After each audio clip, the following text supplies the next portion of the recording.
informo novamente que as perguntas, depois dos pronunciamentos individuais, aqui do auditório, deverão ser encaminhadas de viva voz pelo microfone e o pessoal que nos assiste à distância pelo chat. Então eu passo a palavra agora ao Dr. Gerson para que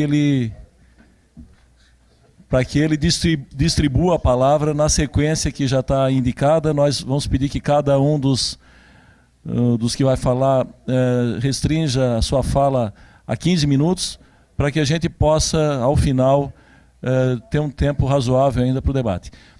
O nosso evento está marcado para 2 horas, mas, segundo o Dr. Gerson, nada impede que a gente estique um pouquinho mais, porque o que nós não podemos é prejudicar a discussão que vai se dar na sequência.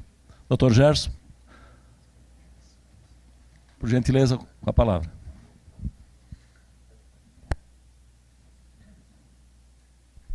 Pessoal, o filme teve por objetivo efetivamente introduzir o debate, mostrar uma parte da realidade que passam os trabalhadores nas agroindústrias,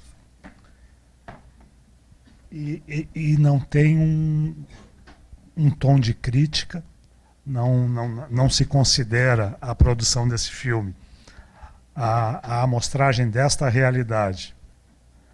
Nada que vise denegrir o empresariado catarinense ou brasileiro, né? O que se busca, como eu anteriormente falei, é que se busquem soluções para um problema que está aí. Este é o verdadeiro objetivo. Por isso que se ouvem tanto trabalhadores como a área patronal. A Ascom teve essa preocupação na produção do programa, também de ouvir aquelas partes diretamente envolvidas nesta situação, que não deixa de ser uma situação conflituosa, né? E buscar dar espaço a que todos se manifestassem. Alguns se manifestaram, outros, infelizmente, preferiram o silêncio. Mas, feita essa consideração, eu passo de imediato a palavra ao Célio Alves Elias, Célio, que fala pelo Sindicato dos Trabalhadores no setor de alimentos. Célio. Boa tarde ao doutor Gelson Paulo. Boa tarde aqui também ao doutor Rodrigo, ao Guilherme, que já conhecia de nome, colega do doutor Sandro Sardá. Cumprimentar também o colega Ricardo Gouveia, representando aqui a agroindústria, pessoa que a gente já se encontra muitas vezes aí pelo Estado, discutindo, ele representando a classe patronal e nós representando os trabalhadores, várias mesas de negociação.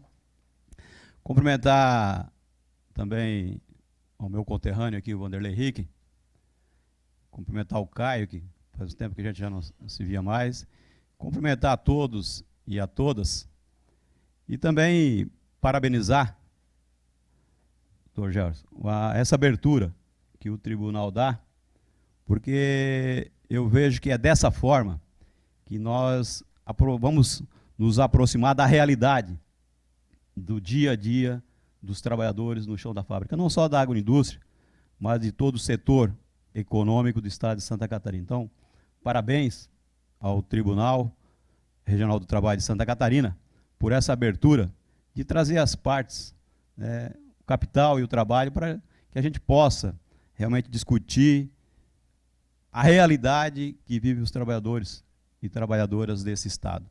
E como você colocou, esse documentário, feito aí, brilhante documentário, parabenizar já toda a equipe do tribunal, não quer trazer uma crítica ao setor econômico, mas também alertar toda a sociedade brasileira o momento que estamos vivendo e o que é que está custando a nossa economia em relação à saúde dos trabalhadores. Então, de antemão, eu já cumprimento a Vossa Excelência por estar dando essa abertura e também fazer uma crítica ao Vanderlei, né, porque quando me convidaram eu achei que era uma sala fechada, que não, agora dou de frente aqui com esse público, né, então quando cheguei perguntei ao Vanderlei como é que vai ser, não, vamos fazer um debate aí. Então vamos tentar, né, passar para vocês aqui um pouco da realidade além daquilo que vocês viram no vídeo, né, que aquela ali é a nossa novela, né, verdadeira, né, que o dia a dia os trabalhadores nas agroindústrias de Santa Catarina e de todo o território nacional.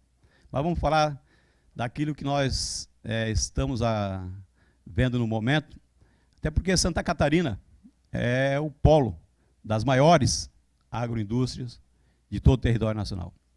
Aqui estão a sede da Sadia Perdigão, hoje a Brasfood. Temos aí a sede da Seara Alimentos, antes, naquele vídeo, Cargill, hoje já Marfrig, e outras poderosas, que a Aurora e etc.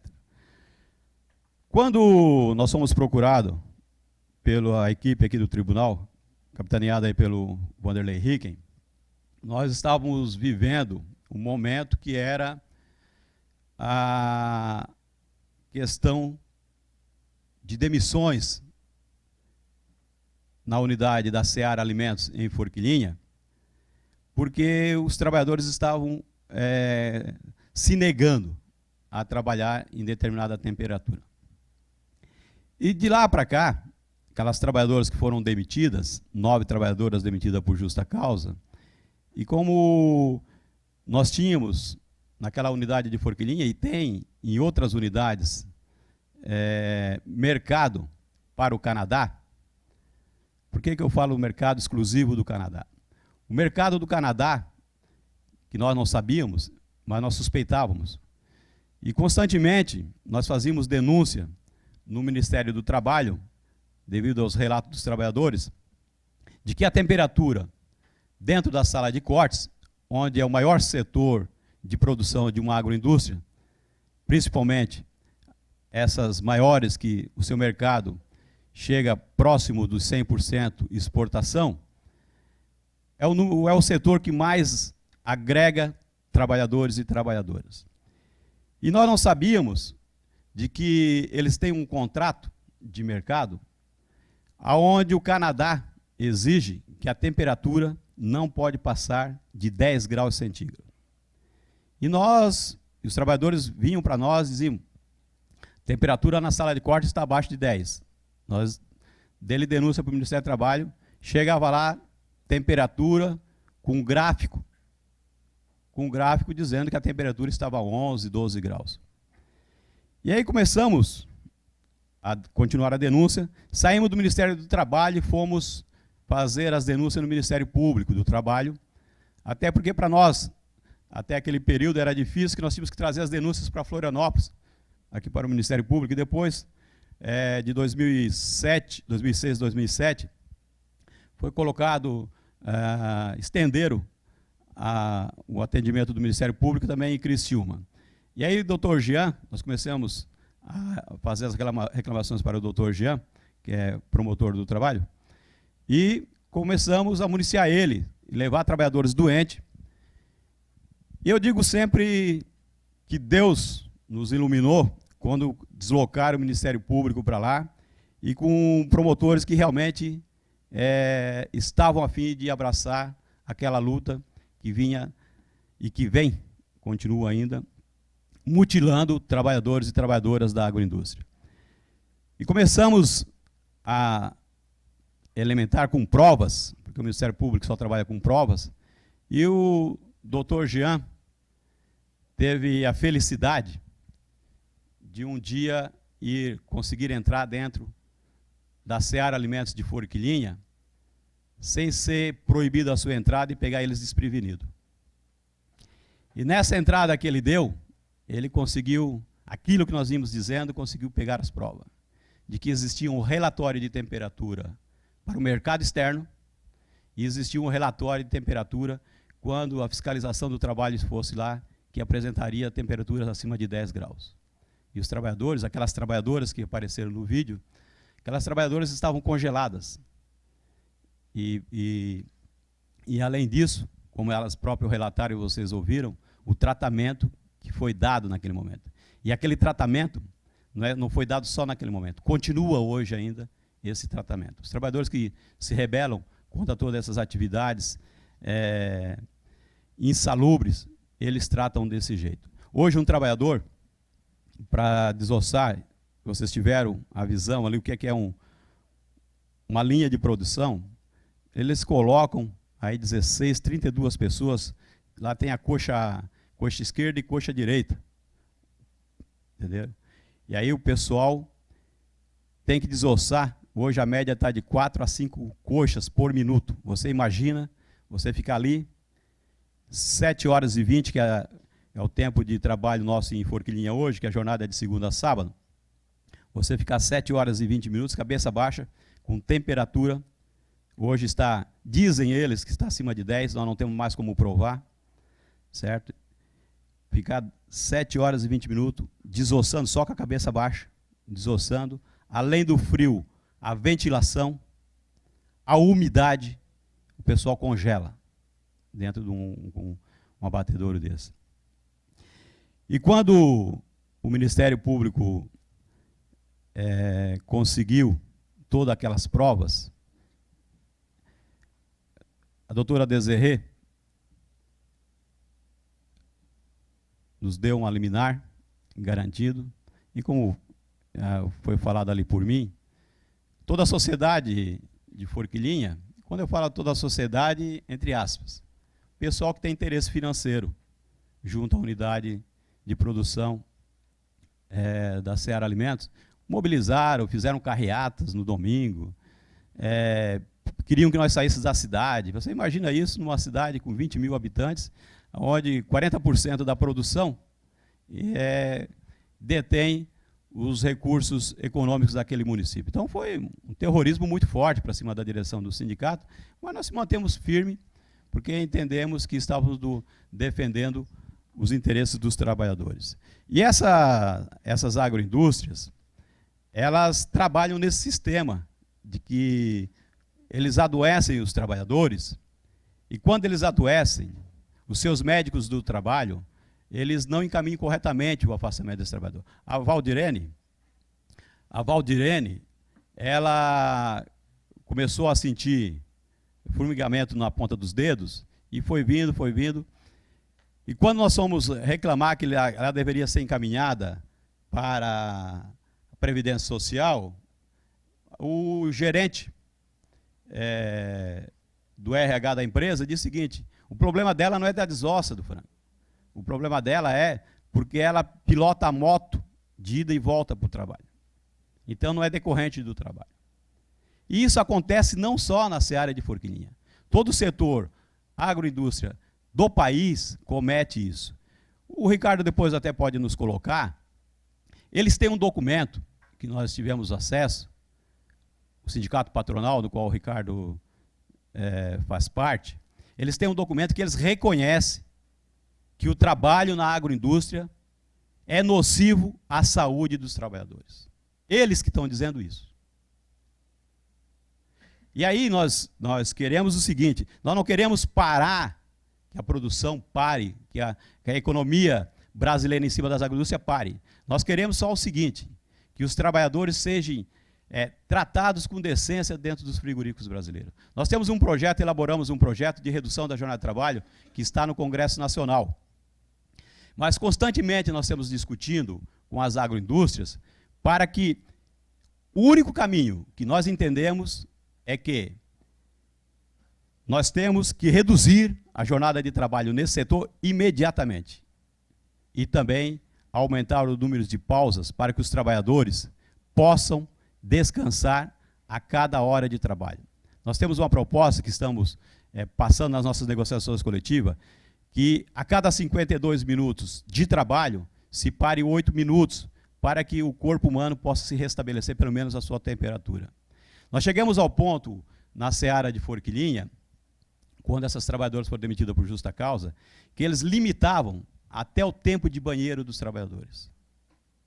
O trabalhador, para ir ao banheiro, tinha uma vez só antes da refeição e uma vez depois da refeição. De tanto nós bater, conseguimos eliminar isso. E isso ainda ocorre em várias agroindústrias do país. Então, o caminho que nós temos é só um: é reduzir a jornada de trabalho e também aumentarmos o número de pausas para que esses trabalhadores não continuem nós criando um exército de mutilado.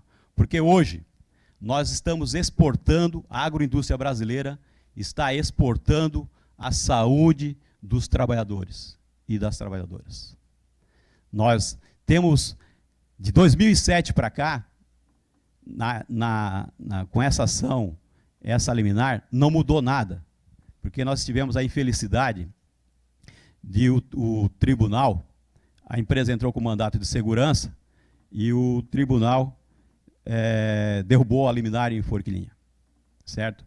E aí, hoje de manhã, quando eu estava me preparando para vir para cá, chegou em minhas mãos, né, eu não entendo muito a questão judicial, mas vou falar depois os doutores aqui podem explicar, que foi o julgamento do mandato de segurança.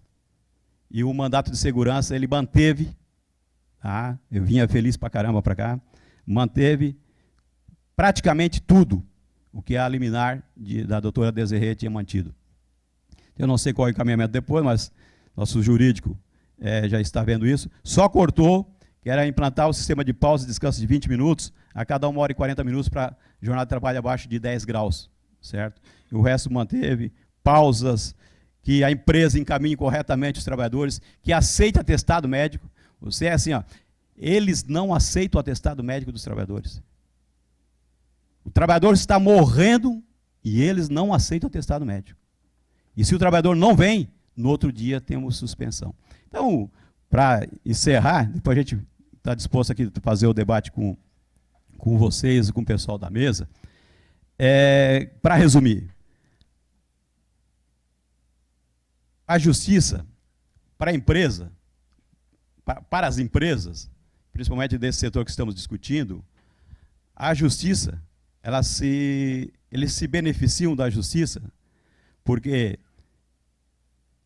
de 10 trabalhadores que são demitidos ou levam a essa situação, 7 entram na justiça. E desses 7, nós não temos peritos na altura para discutir as questões das lesões, e poucos aqueles que dão o laudo favorável aos trabalhadores, a justiça vem e aplica um valor muito irrisório de multa a essas empresas. Aquelas trabalhadoras que foram demitidas por justa causa, nós tivemos os danos morais por toda a humilhação que elas passaram, e elas não contaram ali, eles colocaram elas na sala para intimidar as trabalhadoras e bateram foto delas. Como se é o seguinte, você não vai fazer mais isso, e os seus colegas também não. E os danos morais nas varas de Criciúma foi de R$5.000. E chegou aqui no tribunal, derrubaram. Agora nós recorremos para o TST, né? Então, porque as empresas, e hoje eles estão discutindo um pouco de saúde do trabalhador, um pouco, né? Porque se você participa de uma palestra deles explicando os procedimentos, quais os profissionais que eles têm, você parece que está trabalhando numa empresa de primeiro mundo. Os caras, no papel, os caras são muito bons. Agora, no dia a dia, lá é terrível a gente enfrentar junto com eles. E para eles está muito cômodo. Eles encaminham para a justiça, multa de R$5.000 por danos morais, 9 trabalhadoras, R$45.000. Você sabe qual é o faturamento da Seara Marfrig hoje em Forquilinha por dia? Não baixa de R$1.300.000. Por dia, o faturamento. E aí, o que é R$5.000? R$5.000, R$45.000 aí, eles tiram na pena que tudo é reaproveitável. Então, hoje nós dissemos o seguinte, o frango para a agroindústria brasileira, ela tem muito mais valor do que nós, seres humanos. Quando eles disseram ali que, as meninas disseram que demitiram as 9, tem mais 9 para entrar, graças a Deus, hoje com a economia que nós estamos vivendo, eles estão com dificuldade. Eles estão buscando trabalhador em cidades a quais, o Vanderlei, quem conhece o Sul, nós temos instalado em Forquilinha, pegamos ali a unidade da Seara, tem a Agrovento em Nova Veneza, e hoje a Tramonte em Morro Grande. Eles estão buscando trabalhadores em Sombrio, estão buscando trabalhadores em Passo de Torres para trabalhar. E uma outra coisa que nós vamos começar a discutir também, é o deslocamento dos trabalhadores. Os trabalhadores ficam quase 1h30 dentro de um ônibus para vir trabalhar. Saem, os trabalhadores pegam 4 horas da manhã, certo? Eles saem em torno aí de 2h30 da manhã de casa. Sério? Desculpe sem querer ser indelicado. Vou encerrar. Só para encerrar, esses trabalhadores saem, nós já fizemos um estudo aí, eles vão dormir em torno de 18 horas, 19 horas da noite e acordam 2 horas da manhã. Vão trabalhar, sabe que hora que eles vão se alimentar? A primeira refeição que eles vão fazer, o almoço deles é em torno de 8h30, 9 horas da manhã. Que qualidade de vida tem essas pessoas que trabalham nessas agroindústrias? E você vai discutir um cafezinho, eles dizem que não podem dar, porque isso é custo. Só isso. Depois a gente está aberto para o debate. Muito obrigado. Obrigado, Célio. E eu passo a palavra ao Ricardo Gouveia para a sua manifestação. Bom, boa tarde a todos. Dr. Gerson, presidente vice-presidente do tribunal e coordenador da mesa de debates. Ao Dr. Rodrigo Schmidt, juiz do trabalho. Dr. Guilherme, procurador do Ministério Público do Trabalho, sediado em Joaçaba. Ao amigo Célio, e principalmente a todos que estão participando deste evento. Sem dúvida, o evento proporciona a possibilidade de estarmos aqui tratando de assuntos de grande relevância para o setor, para o trabalho e para a economia do país. E não podíamos nos furtar assim que recebemos o convite, já confirmamos. Eu acho que existe uma situação que precisamos trabalhar e precisamos conversar e debater. Mas ela precisa ser vista sobre vários aspectos. Eu acho que, sem dúvida, o trabalho feito pelo Guilherme, com sua equipe do vídeo, ela mostra um lado da questão. E não sei, não tive nem contato direto sobre o assunto, nem com a empresa e tal, sobre se foi possível a empresa também mostrar, né, todo o trabalho efetivamente lá dentro, como é que funciona, trazer as explicações necessárias para compor o vídeo, né? Eu acho que ela ficou um pouquinho unilateral aí, a posicionamento aí da questão. Negar que existe problema, ninguém nega, existe sim, né? Mas é necessário a gente contextualizar isso, né? Primeiro, a atividade da avicultura em regime industrial, ela funciona no Brasil há muito mais de 60, 70 anos, com as grandes empresas produzindo. O histórico mostra que essa situação de sintomatologias de doenças desse tipo que foram mostradas aqui ocorrem e começaram a aparecer fortemente nos últimos 10 anos. E não ao longo de todo esse período aí. Era um caso, se houvesse, eram casos muito isolados e elas começaram a aparecer nesses últimos 10 anos. E uma coisa que tem nos mostrado, a estatística tem mostrado, é que geralmente é com pessoas que estão num período de 8 a 9 anos, em média, de empresa. As pessoas que já têm 15, 20 anos de empresa, na maioria, na sua grande totalidade, não apresentam esse problema, ou doenças desse tipo. Mas existe, não importa, está existindo, se era algo mais novo, nós temos que tratar. Mas é nesse contexto que a gente precisa entender um pouquinho. Quer dizer, é algo novo, nós estamos trabalhando muito, as empresas estão trabalhando muito, não existe literatura mundial sobre o assunto, não existe exemplo lá fora, não existe um pacote que você chega num supermercado ou numa outra empresa e compra e instala na empresa. Não existe. Não existe uma solução como, por exemplo, os bancos fizeram, de simplesmente tirar empregados e colocar lá computadores, porque os computadores existiam. Foi fácil, era só desenvolver um software, né? E um software resolve simplesmente. Nessa situação, não existe. A própria metodologia a ser trabalhada em termos de ergonomia dentro da empresa também não existe, né? Ela começou a aparecer recentemente. Um dos métodos que até muita gente gosta de falar, né, que é o OCRA, né, um método que virou moda, né, é um método bom, sem dúvida, mas ele tem um monte de situações que precisam ser trabalhadas em conjunto com outros métodos. Ele não é sozinho. Ele foca os membros superiores, né, atividade de membros superiores, mas assim mesmo ele não é conclusivo, ele dá indicadores, né? Mas nós estamos trabalhando também, né, com isso. Eu vi a atuação disso há pouco tempo atrás, na Europa, em várias empresas que também estão aplicando o método OCRA para identificar, mas ele não é suficiente.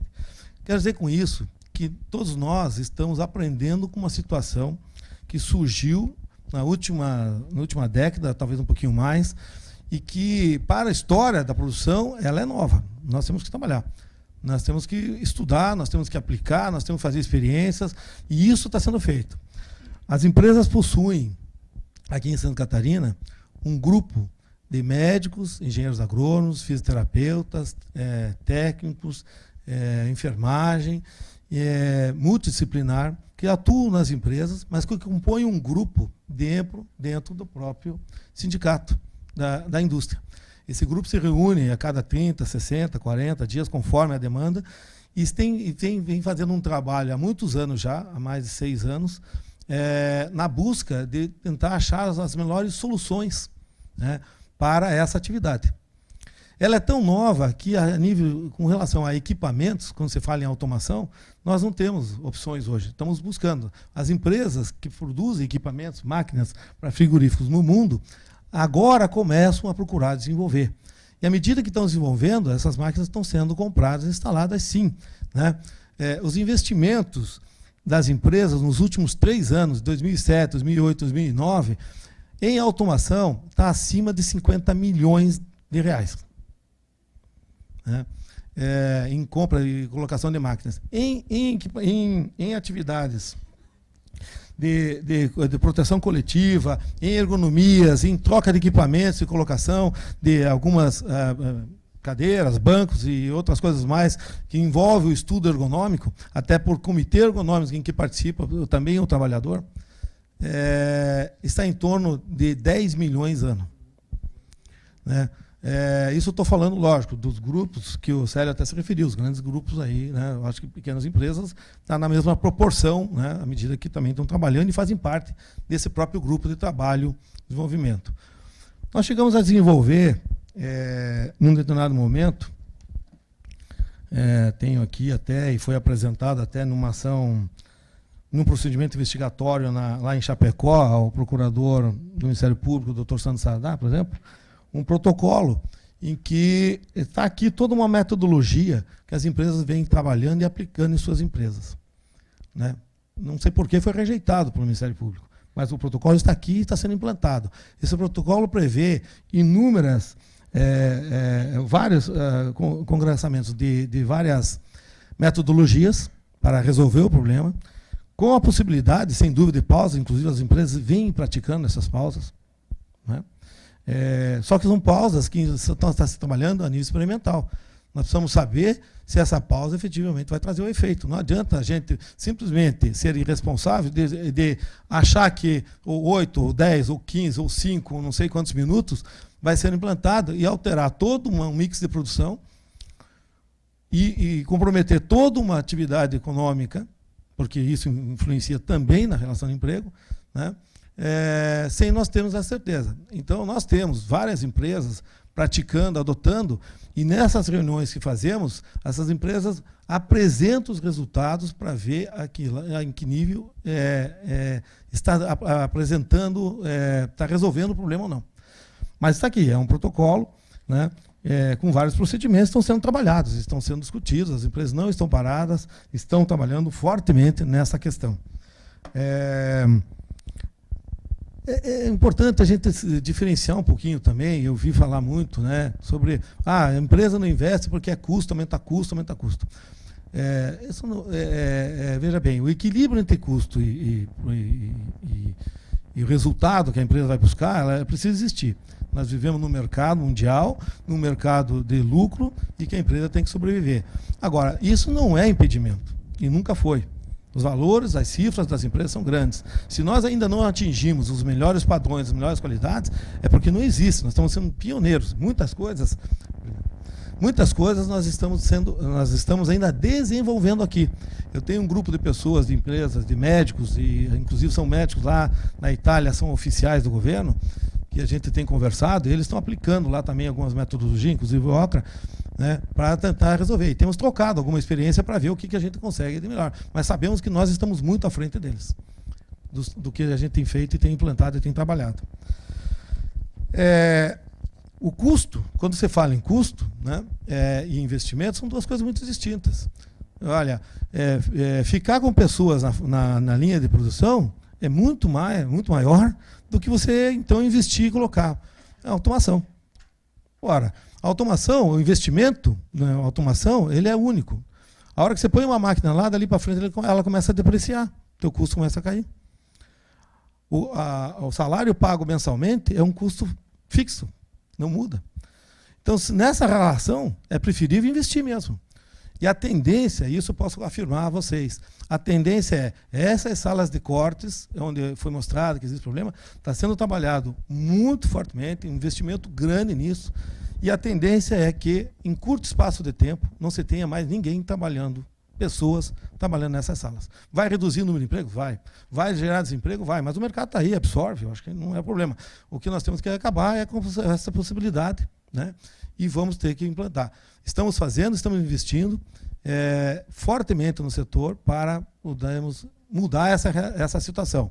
Agora, é necessário também que, apesar, e deixarmos registrado aqui pelo comentário do Célio, primeiro, que ninguém manipula dados. Os dados de temperatura dentro de uma fábrica são controlados pelo Serviço de Inspeção Federal do Ministério da Agricultura. São inspetores, são veterinários que tem lá. O gráfico, o relatório é coordenado por eles e não pela empresa. Se eles veem qualquer situação anômala, qualquer desvio, qualquer desconformidade, eles param a produção. Então, não é a empresa. Quero até registrar uma situação. Como ele citou uma situação, o Dr. Jean entrou na fábrica, eu não tenho conhecimento do qual é a visão do Dr. Jean, mas eu também tenho uma experiência com o Dr. Sandro Sadat, seu colega, né, de Chapecó, em que a empresa deu para ele um crachá com a roupa e ele entra a hora que ele quiser na empresa. A informação que eu tive agora, inclusive, foi esses dias, é que há pouco tempo atrás, aqui, ele de madrugada, no horário no segundo turno, foi até a empresa, trocou a roupa, pôs o crachá e entrou na empresa sem ninguém saber até que ele estava lá dentro. E constatou que não há alteração, não. Não há essa alteração. Vejam. Então, acho que essas coisas precisam ser desmistificadas, né? E precisamos deixar claro de que as empresas não são não está desenvolvendo uma atividade criminosa e não está trabalhando para adoecer ninguém. A empresa está trabalhando, é um fator que surgiu nos últimos tempos no processo produtivo, precisamos corrigir, estamos corrigindo, estamos investindo muito nisso, estamos trabalhando bastante com todos os funcionários, especialistas, tanto das empresas como de outros organismos que podem somar na nossa discussão. Eu acho que essa é a visão que eu gostaria de deixar, doutor, e dizer que eu estou à disposição para qualquer pergunta. Muito obrigado, doutor Ricardo. O contraponto está feito. E ainda como contraponto, o Vanderlei pediu para prestar um esclarecimento, doutor Ricardo, a respeito do filme que nos foi mostrado e a sua produção. Vanderlei.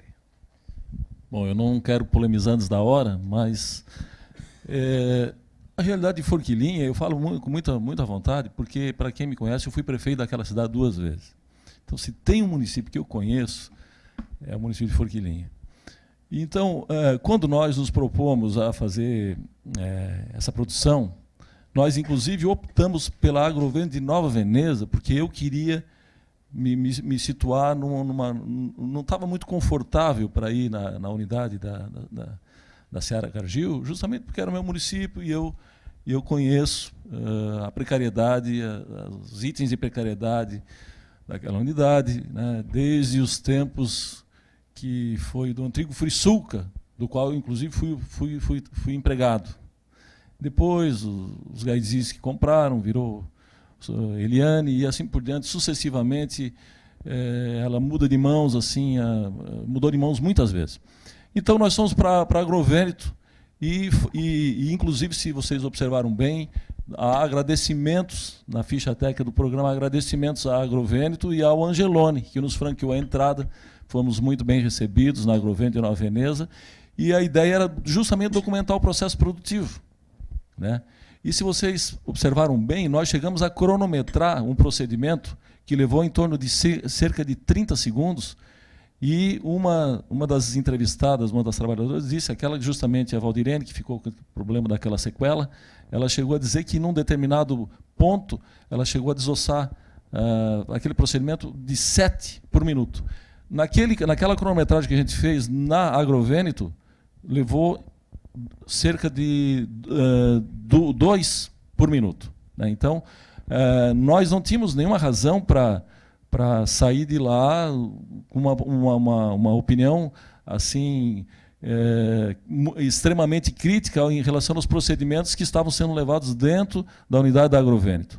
Então, nós documentamos todo o processo de trabalho, achamos, inclusive, a parte sanitária muito bem feita, como de resto nas agroindústrias de Santa Catarina. Tivemos no Oeste, tivemos na Aurora, tivemos na Sadia, né, fazendo outras abordagens. Então, só para deixar claro, o que nos chamou a atenção foi na sequência, justamente naquele momento agudo da demissão daquelas 9 trabalhadoras, e justamente quando nós nos deparamos com essa questão da sequela da Valdirene, né, uma aposentadoria precoce, aquele quadro que apareceu na sequência das filmagens na Agrovêneto. Então, vale salientar também que a Seara teve a oportunidade de se manifestar na sequência, porque nós nos reportamos a eles várias vezes para eles falarem sobre, inclusive, os desdobramentos daquela ação civil pública, certo? E o máximo que nós conseguimos foi justamente uma resposta por e-mail. Porque se a Seara tivesse interesse em falar sobre aquela situação, certamente o presidente do Tribunal do Trabalho não ia negar o deslocamento da equipe até Forquilinha novamente para colher a declaração da empresa. E essa dificuldade é muito comum, por exemplo, Lages. Nós somos em Lages. Nós anunciamos que na sequência nós íamos para Lages para abordar a terceirização. E nós queríamos entrar na fábrica da Brahma. Nós não conseguimos entrar na fábrica da Brahma. E isso não por falta de tentativa, nós fizemos várias tentativas, discutimos com o pessoal em São Paulo, e o máximo que nós pudemos fazer foi tomar algumas imagens externas. Então, nem sempre a gente consegue fazer um trabalho de reportagem que a gente gostaria de fazer, né? Como, por exemplo, quando nós abordamos a questão lá no oeste do estado, da integração, quando nós fomos recepcionados pela direção da empresa, que nos acompanhou nas visitas, inclusive. Então, O Ricardo, não sei se tu queria fazer alguma sobre manifestação, mas esteja à vontade. Então, de imediato, eu passo a palavra ao Dr. Guilherme Kirsch, digno representante do Ministério Público do Trabalho. Obrigado, Dr. Gerson. Obrigado pela oportunidade. Eu acho excelente, saudável o debate, e o assunto é importantíssimo. Eu gostaria de começar, então, como o propósito é o debate, eu já queria começar discordando do Dr. Gouveia aqui. Ele disse que não há um método confiável para que você possa aferir a segurança na realização de trabalhos com atividades repetitivas.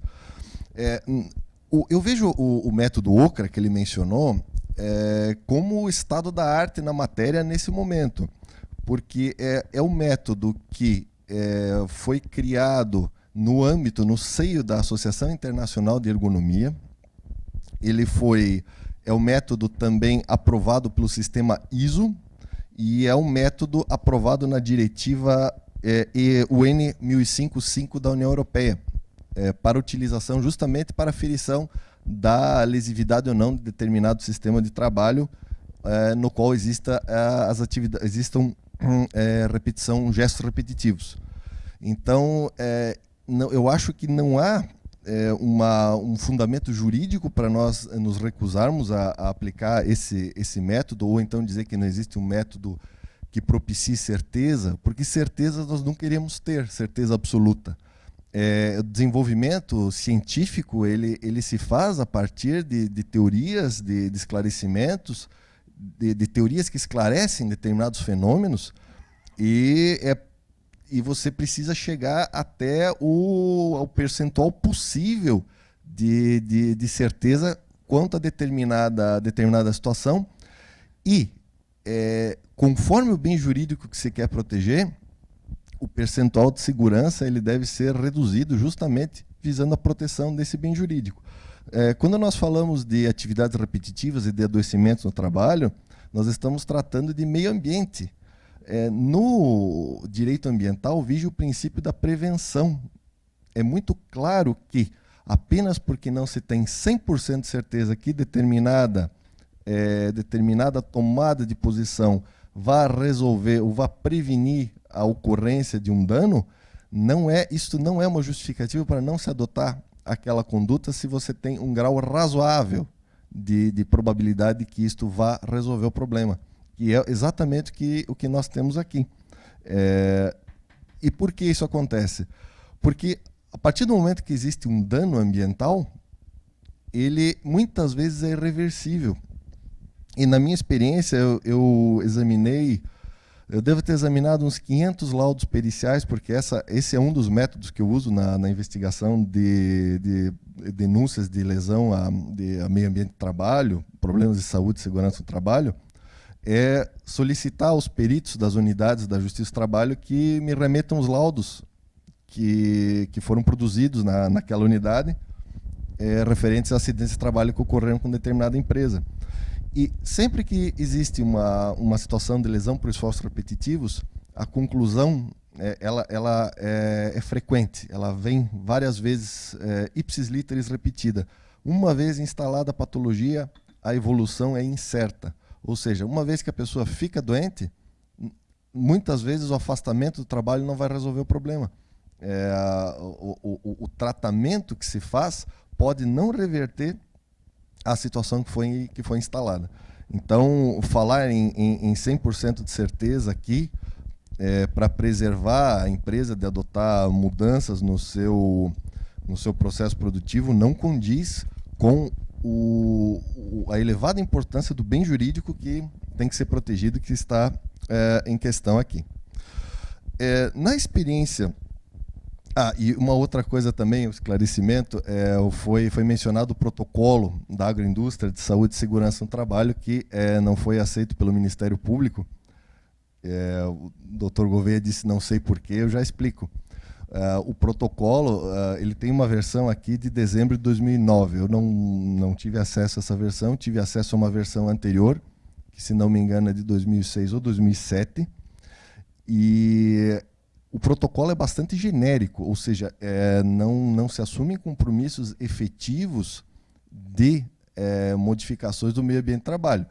Se reconhece timidamente algumas situações de risco e se propõe também a adoção de algumas medidas que poderiam ser testadas para mitigar essas situações timidamente reconhecidas. Eu dou o exemplo das pausas. Se menciona ali que a pausa é uma forma de resguardar a saúde do trabalhador em atividades repetitivas. Mas o protocolo não menciona quando que vão ser implementadas as pausas, de quantos minutos, como é que se faz para ferir isso. Então é um grande protocolo de intenções, mas não constam dele medidas efetivas. Então, por essa razão... ele não pode ser aceito como uma forma de solução de problemas que se apresentam numa investigação ou numa ação civil pública. Na experiência do Ministério Público, o que eu pude verificar são a existência de 3 questões essenciais e uma quarta que seria mais formal, mas estaria ligada a essas 3 questões essenciais. Para manter o controle do tempo aqui. Seriam as questões ritmo de trabalho, pausas e jornada. A questão o Célio levantou as questões da redução de jornada e da inserção de pausas. Eu acho importante tratar também do ritmo. E aí é que entra a questão da metodologia que se usa para aferir o ritmo. Porque quando se analisa uma relação de acidentes de trabalho, o INSS tem um banco de dados em que consta o tipo do benefício concedido. Se o benefício for do tipo B91, aquilo é um afastamento acidentário. E é possível levantar a partir daí qual foi o CID pelo qual esse trabalhador foi afastado, qual foi a doença que causou aquele afastamento. Se você fizer uma comparação deste CID com o nexo técnico epidemiológico que consta do regulamento da Previdência Social, você vai perceber que existe uma grande incidência de CIDs ligados a posições forçadas, gestos repetitivos e ritmo de trabalho intenso. Quanto aos gestos repetitivos, isso é uma questão que é da própria natureza do trabalho em linha. Mas, se você trabalhar o ritmo a partir de determinados métodos, esses gestos repetitivos eles passam a não mais ser lesivos. Então, o que seria o ritmo? Seria a quantidade de movimentos por trabalhador por minuto. O Célio mencionou as coxas, a desossa de sobrecoxas. Na análise que foi feita numa das ações civis públicas que foi proposta, a outra agora eu não me recordo porque é mais antiga, mas a mais recente, eu acabei de escrever uns 2, 3 meses atrás, eu lembro que eram necessários mais ou menos 20 movimentos para você desossar uma coxa. Se a pessoa está desossando 7 coxas por minuto, quer dizer que ela está fazendo 140 movimentos por minuto, dá mais de 2 movimentos por segundo. Ninguém aguenta fazer uma coisa dessa durante 8, 9 horas por dia. É intuitivo. Você não precisa de um método científico sofisticado para perceber que não dá. Qualquer pessoa que tente fazer isso em casa não vai conseguir. Até porque, né, imagine, teria que comprar muito frango para ficar desossando isso o dia inteiro em casa. E quando você fala em redução de ritmo, você pode pensar em três formas. É possível aumentar o número de pessoas em determinada linha de produção para que mais pessoas possam fazer a mesma quantidade de cortes.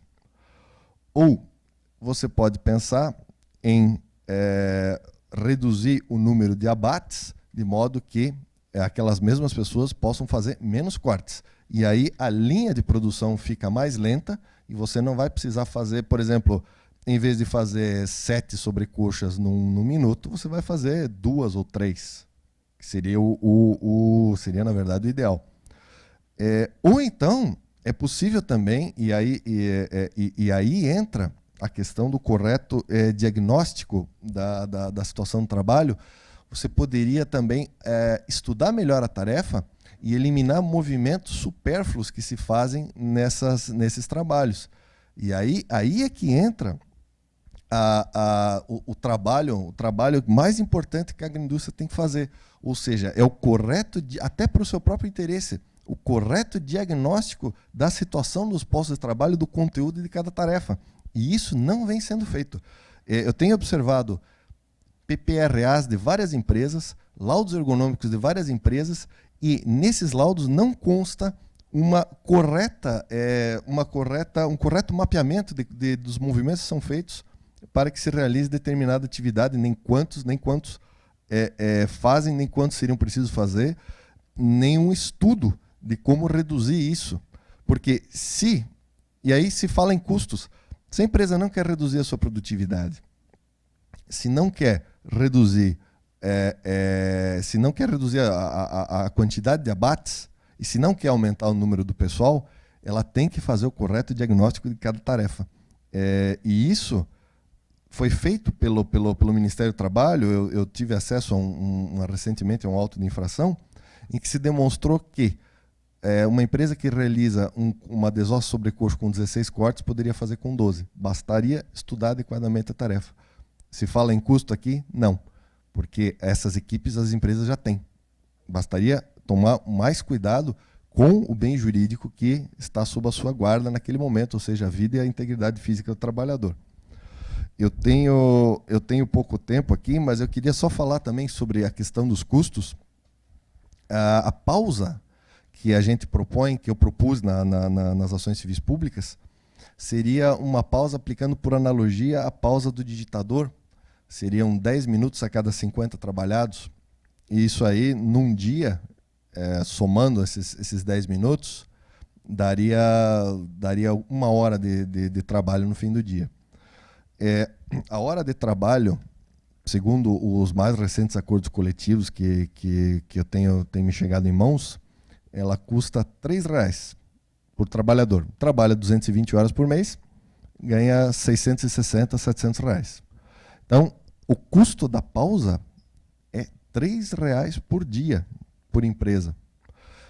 Um outro levantamento que foi feito mostra que o faturamento anual de algumas empresas do setor está na faixa de 100 a 150 mil dólares por ano por empregado. As empresas mostram nos seus balanços o faturamento líquido por empregado. R$ 3,00 por dia dá R$ 1.000 por ano. Então, elas faturam 200 ou 300 mil reais por ano com aquele trabalhador e a pausa custaria 1.000. Seria 1/300avo do custo do salário desse trabalho, do faturamento que esse trabalhador proporciona.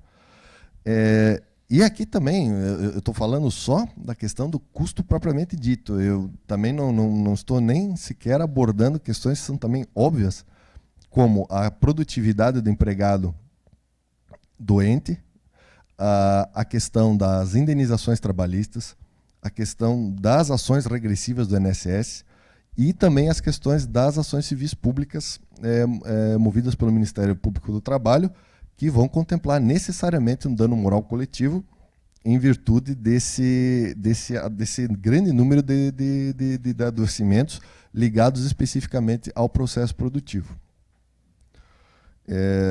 Eu teria mais algumas coisas aqui para mencionar, mas eu acho que o essencial seria isso: atentar para os ritmos, para as pausas e para a redução de jornada, que na minha experiência é o que poderia levar à solução do problema. E eu desafio as empresas a demonstrarem que, se você tiver um ritmo de trabalho de acordo com o método OCRA, aplicando pausas de 10 minutos a cada 50 trabalhados, e aplicar uma jornada reduzida, também por analogia à jornada do digitador, que seriam no máximo 5 horas diárias de exposição ao trabalho repetitivo, eu desafio as empresas a me demonstrarem que alguém adoeceria trabalhando nessas condições. Por mais que nós não tenhamos 100% de certeza, a questão não é tão complexa quanto parece. Na verdade, é intuitivo. Chega a ser simples em alguns momentos. Dessa forma, eu tenho certeza que ninguém irá adoecer. Eu acho que nós deveríamos transferir esse risco de demonstrar que as pessoas adoeceriam, deve ser transferido às empresas. Elas, então, deveriam demonstrar que isso não funciona. Porque não adotar as providências, porque nós não temos 100% de certeza que não funciona, não é uma atitude que condiga com a preservação do meio ambiente de trabalho. Muito obrigado. Doutor Guilherme, eu que agradeço. E já de imediato para as palavras do doutor Rodrigo Ottimit, Juiz do Trabalho. Já pegou. Boa tarde a todos. É um prazer estar aqui atendendo o convite da Escola Judicial, na pessoa do Dr. Gerson Paulo Taboada Conrado. Quero também dizer que é uma honra compor a mesa aqui com o senhor Célio, com o senhor Guilherme e o senhor Ricardo, né, todos vinculados a essa temática. E a minha experiência pessoal como juiz, primeiro, onde eu me situo, estou em Chapecó, talvez o berço mais expressivo das agroindústrias, né? Lá nós temos a Aurora Alimentos, a Sadia, a Bondil Alimentos. Então, são recorrentes essas questões no dia a dia do nosso trabalho. E então, escutando atentamente ao debate e também ao vídeo institucional de ótima qualidade gerado pela Ascom, esse organismo do nosso tribunal, a gente vê que aqui é uma excelente oportunidade para o debate e a reflexão sobre o tema. Assim, sob o aspecto da prevenção, muito já foi dito aqui na mesa, a questão da redução de jornada, a questão da inserção de pausas, né, para a prevenção desses problemas ligados a doenças ocupacionais e acidentes do trabalho. Então eu vou procurar fazer algumas outras abordagens aí, laterais ou acessórias, aí para tentar incrementar um pouquinho mais o nosso debate depois das perguntas.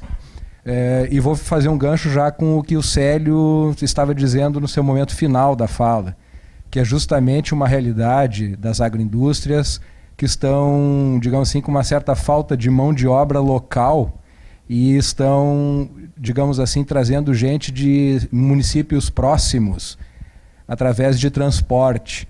Então nós temos essa realidade em Chapecó.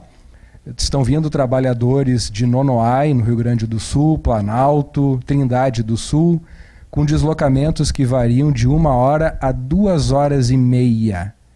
Né? Então, eu gostaria de levar isso à consideração dos senhores, porque se nós agregarmos esse deslocamento a uma jornada em regime de compensação, o famoso banco de horas, que, por exemplo, no caso da Aurora, exige pelo menos 8 horas e 48 minutos dia, e mais 2 horas e meia de deslocamento de retorno para a residência, imagine, senhores, o estado de saúde desse trabalhador, as condições de debilidade a que ele fica exposto, né?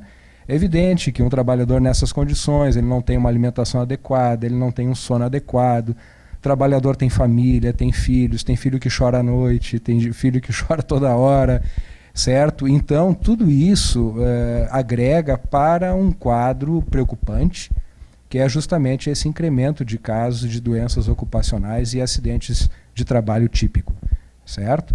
Isso é uma coisa que a gente tem que levar em consideração, que é uma realidade que vem se expondo aí e que a gente já está constatando nas instruções processuais o reflexo, né, justamente em doenças ocupacionais precoces, trabalhadores jovens já totalmente ou parcialmente incapacitados para o trabalho. É deprimente, realmente é deprimente o quadro de alguns trabalhadores na Justiça do Trabalho, certo? Através de atestados, de laudos periciais, a gente constata trabalhadores aí na faixa de 27 anos, 28 anos, totalmente incapacitados para o trabalho. A gente tem questões assim paradigmáticas de trabalhadores que passaram situações semelhantes a esse do vídeo da Valdirene, né? Eu vinha comentando aqui com o Célio e com o Dr. Gerson de um rapaz que teve o dedo, a ponta do dedo seccionado pela lâmina de uma faca e ali aconteceu uma situação rara na medicina que a terminação nervosa do dedo emitia sinais ao córtex cerebral de dor permanente.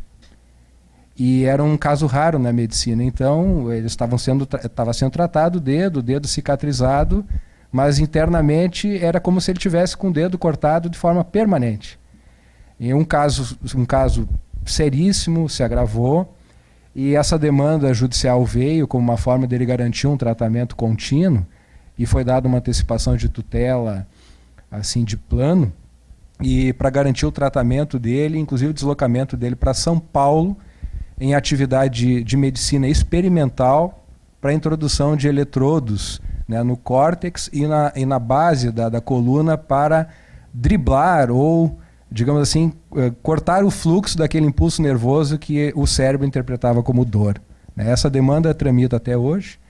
Teve uma sentença de primeira instância por mim proferida, um acórdão do regional que praticamente confirmou essa decisão e a questão está no TST. Então, por força daquela antecipação de tutela originária, ele teve garantido esse tratamento que se repete mês a mês, com a verificação mensal dos eletrodos, deslocamento a São Paulo e tal. São questões que não são a regra, evidente, mas que acontecem dentro de um contexto, né, que é justamente da atividade em linha dentro das agroindústrias. E o que eu queria dizer com isso? O judiciário, o poder transformador e preventivo é um pouco difícil de se obter. Parece que nós atuamos num problema gerado, certo? Então, salvo essas questões de ações civis públicas, que eu vejo como salutar, como uma forma de você, digamos assim, através de uma decisão judicial, respaldar uma série de medidas preventivas para que o problema não ocorra para o segmento futuro de trabalhadores.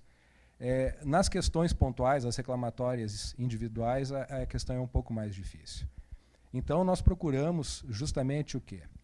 Procuramos buscar a verdade real, procuramos interpretar bem os depoimentos e as provas técnicas que vêm aos autos e proferir uma sentença com responsabilidade. Uma sentença que procure, sim, reparar os danos e, dentro dos pedidos cada vez mais completos e criativos, também outras medidas, como multas, como medidas preventivas junto à empresa, enfim, aquilo que está ao nosso alcance, a gente procura fazer e fazer com responsabilidade. Certo? É isso que nos compete a fazer. Um juiz, ele tem que estar sensível a esses problemas. O juiz, ele se insere na sociedade, deve conhecer a sociedade onde vive, certo? O juiz deve sim visitar o parque industrial, as linhas, deve conhecer o problema, ouvir as partes. Esse debate, por exemplo, é um excelente nicho para esse tipo de esclarecimento. E dentro dessa realidade, bem informado, então procurar proferir as suas decisões com responsabilidade. Certo?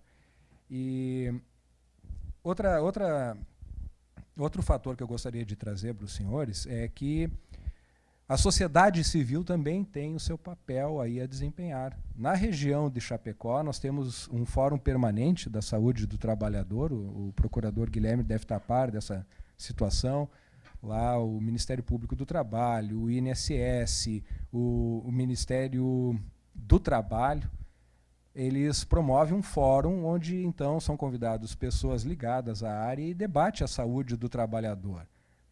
Lá então a gente traz psicólogos, médicos do trabalho, técnicos de segurança, juristas, e então digamos assim, a problemática ela é sociabilizada, porque a sociedade está nesse contexto. A sociedade tem que dar uma resposta. Não é só o judiciário que vai dar uma resposta, não é só o Ministério Público do Trabalho, porque, como bem dito aqui, existe um ônus decorrente dessa questão da doença e do acidente de trabalho. E esse ônus ele vem dividido societariamente através dos benefícios previdenciários para os quais todos nós contribuímos e custeamos. Então, nós temos, enquanto sociedade civil, também prestar a nossa parcela de interesse e comprometimento.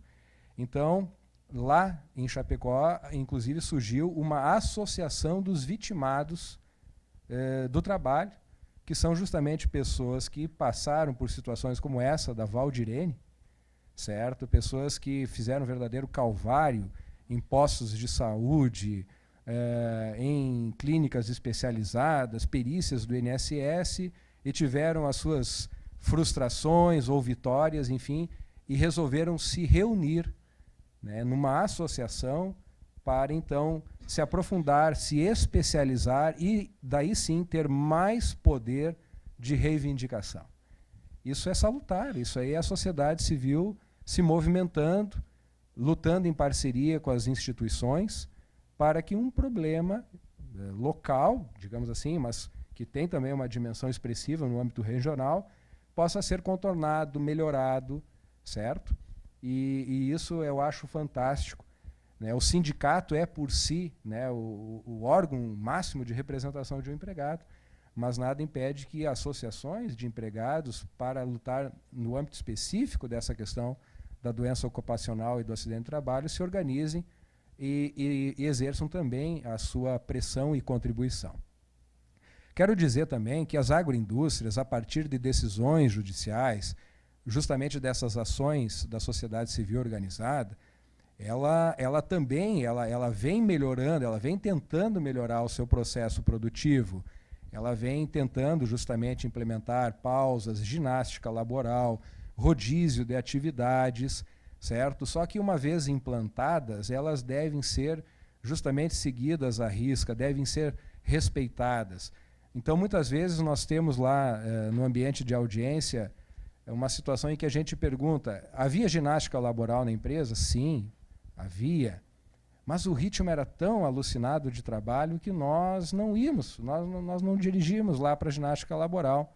Daí tu pergunta para a testemunha da parte ré, no caso da agroindústria, ela diz assim: não, a ginástica laboral existe, mas a gente não obriga o empregado a fazer. Ele faz se ele quiser. Se ele quiser continuar na linha de produção, ele pode. Daí não funciona.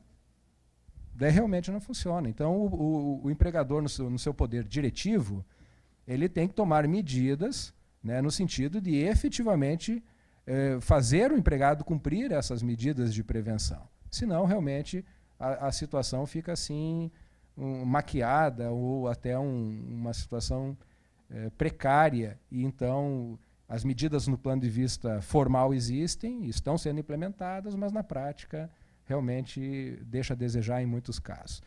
Então, eu não quero me estender, o assunto é realmente polêmico, eu gostaria então de ser provocado por eventuais perguntas, tá? E novamente renovar aqui o meu agradecimento por fazer parte dessa mesa. Obrigado, doutor Rodrigo. O meu papel aqui na mesa